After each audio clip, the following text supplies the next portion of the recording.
আসসালামু আলাইকুম রহমতুল্লাহি বারাকাতুহু। ওয়ালাইকুম আসসালাম ওয়া রাহমাতুল্লাহি ওয়া বারাকাতুহু। বলেন। শেখ, আমি নিউ কোথা ইয়র্ক থেকে থেকে বলছেন? বলছি। আমি নিউ নিউ ইয়র্ক ইয়র্ক থেকে, থেকে বলছি। মাশাআল্লাহ। আমার একটা মাশাআল্লাহ। প্রশ্ন, মানে একটু জানার বিষয়, সেটা হলো আমাদের এক সহি আকীদার ভাই বলছিলেন যে দিন শিখার ব্যাপারে হক আলেম খুঁজতে হলে তিন জায়গায় যেতে হবে। সেটা হলো হুম, জিহাদের ময়দানে, হুম, জেলখানায়, অথবা হুম। কবরে। কবরে এখন আমরা ভুল কথা। যারা কবরে, বলছে একটা হাদিস এই মর্মে, এরকম হাদিস আছে নাকি যে আলেম খুঁজতে হবে জিহাদের ময়দানে গিয়ে? হ্যাঁ, এখন তাহলে দিন শিখার ব্যাপারে আমরা তাহলে সহি আলেম কিভাবে বুঝবো বা কিভাবে পাবো, সে দলিলে ব্যাপারে দলিলে বুঝবেন। যার কথাতে দলিল আছে, কাল আল্লাহ কাল আর রাসূল, তার কাছ থেকে ইলম শিখবেন। হ্যাঁ, এবং তার সাথে আরেকটি কথা মনে রাখবেন, শেখ আলবানী খুব বারবার তাগিদ করতেন, কারণ আল্লাহ বলেছেন, রসুল বলেছেন, একথা খারেজি জঙ্গিরাও বলে, কিন্তু তার সাথে সাহাবাই কেরামদের আদর্শে তারা বিশ্বাসী নয়।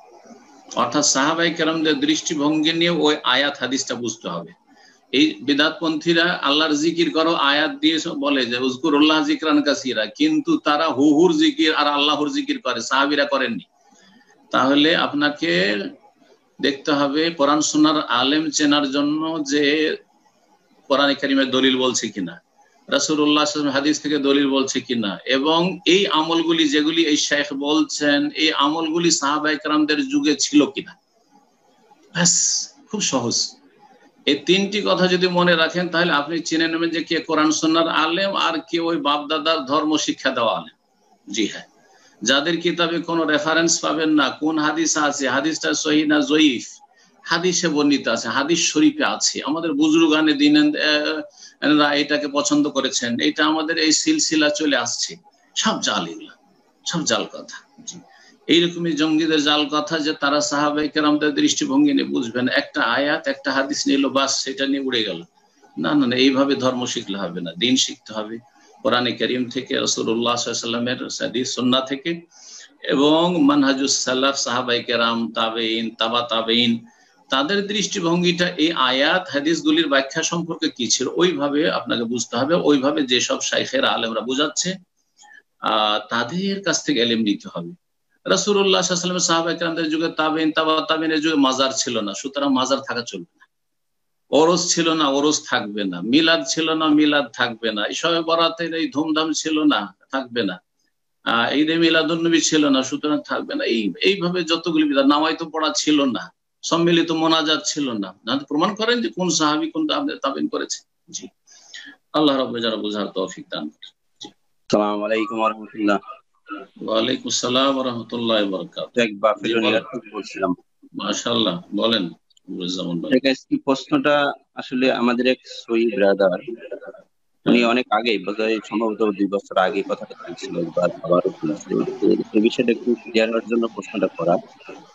আহ, আব্দুর রহমান সুদাই সাহেব, উনি 2 বছর আগে সম্ভবত বলছিল যে আহ, মোহাম্মদ সালমান এবং ট্রাম্প মিলে সারা বিশ্বকে উন্নতির শিখরে পৌঁছে নিয়ে যাচ্ছে। হুম। এই কথাটা উনি আসলে, আমার প্রশ্ন হচ্ছে এই কথাটা উনি আসলেও বলছে কিনা, আর যদি বলে থাকে কোন উদ্দেশ্যে বলেছে।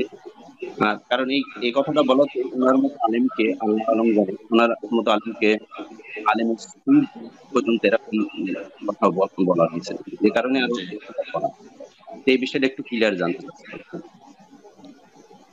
দেখেন, কে প্রথম কথা কে কি বলেছেন, তো তিনি সেটা বা তিনি স্পষ্ট করেছেন নিশ্চয়ই, এবং সেটা তার কাছ থেকে বুঝে নেওয়াটা ভালো হবে। তবে সেই বিষয়টা আমি শুনেছি, জানি।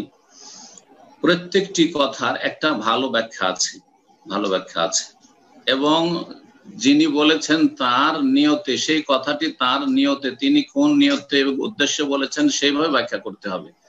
আমার কথার ব্যাখ্যা আপনি করবেন, আপনি অসৎ উদ্দেশ্যে নিয়ে, এটা চলবে না। কিন্তু এটা সবসময় মনে রাখবেন, যাদের আকীদার শত্রুতা আছে, মানহাজের শত্রুতা আছে, তাওহীদ সুন্নতের সাথে শত্রুতা আছে, এই জন্য সৌদি আরবের সাথে শত্রুতা, যার ফলে প্রতিটি কথা সৌদি আরবের উলামায়ে কেরাম, আইম্মা হারামদের কথার তারা অপব্যাখ্যা করে থাকে। একজন যখন, আপনি ওই জায়গা হন, আপনি যদি কোনো অমুসলিমদের, আপনি সেখানে আপনি অতিথি হয়ে যান, সেখানে আপনাকে বক্তব্য করতে বলা হয়, সেখানে আপনি তাদের সাথে সদাচরণকে সামনে রেখে কথা বলবেন, না তাদের সাথে অসৎ আচরণ করবেন। ইসলাম কি শিখেছে যে কোনো অমুসলিমের সাথে খারাপ আচরণ করো? কখনো শেখায়। সবসময় ভালো আচরণ, ওয়াকুলুল লিন্নাসি হুসনা, মানুষের সাথে ভালো কথা বলো, ওয়াফআলুল খাইরা, তোমরা কল্যাণমূলক কাজ করো। এগুলো হচ্ছে কোরআন কারীমের নীতিমালা, যে আমাদেরকে প্রতিটি মানুষ, লিন্নাস শুধু মুসলিম নয়, প্রতিটি মানুষের সাথে ভালো কথা বলতে আল্লাহ রাব্বুল আলামিন বলেছেন। জি, তো ইসলামের এগুলো সৌন্দর্য। আর বিশেষ করে যদি কোনো নেতৃস্থানীয় ব্যক্তি হয় তো তাকে সম্মান দিয়ে কথা বলতে হবে। এটা মনে রাখবেন, ফেরাউনের কাছে যখন মুসা আলাইহিস সালামকে আল্লাহ পাঠান তখন সম্মান দিয়ে কথা বলতে বলেছেন এবং নরম ভাষায় কথা বলতে বলেছেন, আর সম্মান দিয়ে তিনি কথা বলেছেন। রাসূলুল্লাহ সাল্লাল্লাহু আলাইহি ওয়াসাল্লাম যে রাজা বাদশাতে, রোমের রাজাকে, সেই যুগে রোম মানে বড় পরাশক্তি, তার পারস্যের রাজাকে, বিভিন্ন দেশের রাজাদেরকে যে চিঠি লিখেছেন সবগুলিতে আজিমুর রোম, রোমের মহান, আজিম শব্দটি ব্যবহার করেছেন, যেমন তেমন নয়। আজিম মানে কি? মহান। আজিমুর রোম, আজিম ও কেসরা, আজিম ও ফারেস, পারস্যের যিনি মহান ব্যক্তি, এভাবে সম্বোধন করেছেন। তো কোন জায়গায় একটা আন্তর্জাতিক মহলে গিয়ে বক্তব্য করতে গিয়ে সেখানে যদি বলে যে আমরা সবাই মিলে সারা বিশ্বে শান্তি প্রতিষ্ঠা করতে চাই কোন একটা দেশের সাথে, তো এটা আপনিও তো বলবেন, আমিও তো বলতে হবে, যে কোনো ব্যক্তি বলতে হবে। কিন্তু মুনাফিক যারা, তারপরে যারা শিরকি বেদাতি আকীদায় ডুবে আছে, যার ফলে তাওহীদ সুন্নাত এবং তাওহীদ সুন্নাতের দেশের উলামায়ে কেরাম এবং শাসকদের সাথে তাদের বিদ্বেষ শত্রুতা, তারা সব সময় বাঁকা অন্তর নিয়ে আছে এবং তারা সব সময় এই রকমের সুযোগের সন্ধানে থাকে যে কোনখানে সুযোগ পাওয়া যায় এদেরকে ঘায়েল করার জন্য, কাজ করার জন্য। কথা বুঝতে পেরেছেন? এই হলো বিষয়টি। আমার কথাতে আশা করি বিষয়টি বুঝতে পেরেছেন যে যদি আপনি কোন একটা শক্তিশালী দেশের আপনার যে নেতা রয়েছে, শাসক রয়েছে, তাকে যদি বলেন যে আপনার সাথে মিলে আমরা সারা পৃথিবীতে শান্তি প্রতিষ্ঠা করতে চাই, তো কথাটা কি খারাপ হলো নাকি?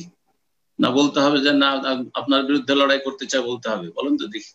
আল্লাহ যেন বুঝার তৌফিক দান করেন। এবং এদের এই মুনাফিক এবং বেদাতি, রাফেজি, শিয়া এবং যতগুলি বেদাতপন্থী এবং তাদের যারা পৃষ্ঠপোষক, যারা তাদের সাথে মিত্রতা পোষণ করে থাকে, তাদের অনিষ্ট থেকে আল্লাহ রাব্বুল আলামিন প্রতিটি মুসলিমের হেফাজত করেন, যারা কোরআন সুন্নাহ অনুসারী মুসলিম।